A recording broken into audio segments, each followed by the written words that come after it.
This is Scott Becker with the Becker Business and the Becker Private Equity Podcast. We're going to walk you through this morning 5 of the stories that we're following currently, and we'll be back with you later with some additional podcasts and some short episodes. And thank you for listening.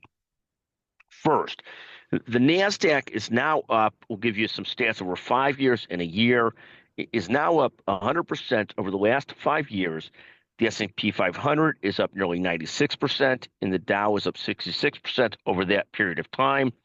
A relatively mild inflation report sent stocks to records on Friday.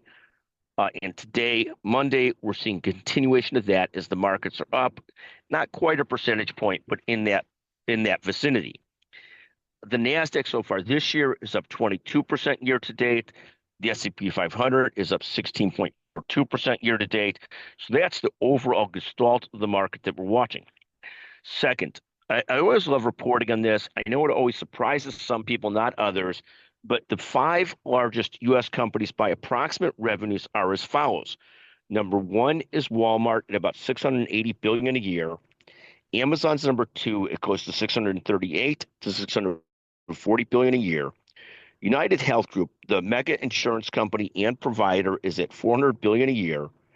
Apple, of course, everybody knows Apple, is at $391 billion a year. And finally, CVS, which is also CVS Health and Aetna, right about $373 billion a year in revenues.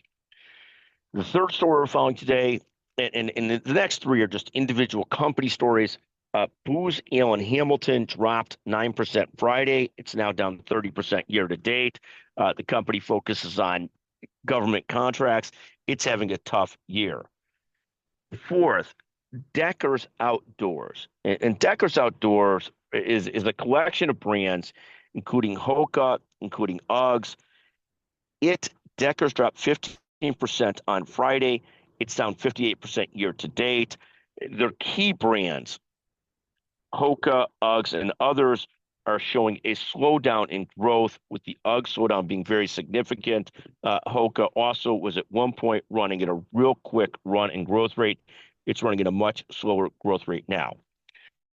The fifth story we're following this morning is Ford's shares. Ford's shares jumped 12.5% on Friday.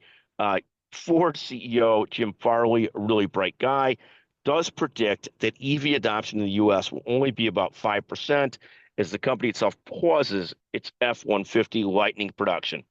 Again, those are 5 of the quick stories we're following this morning. I wish I was an investor in more of these companies as the market is skyrocketing. Unfortunately, I am not. But thank you for listening to the Becker Business and the Becker Private Equity Podcast. Thank you very, very much.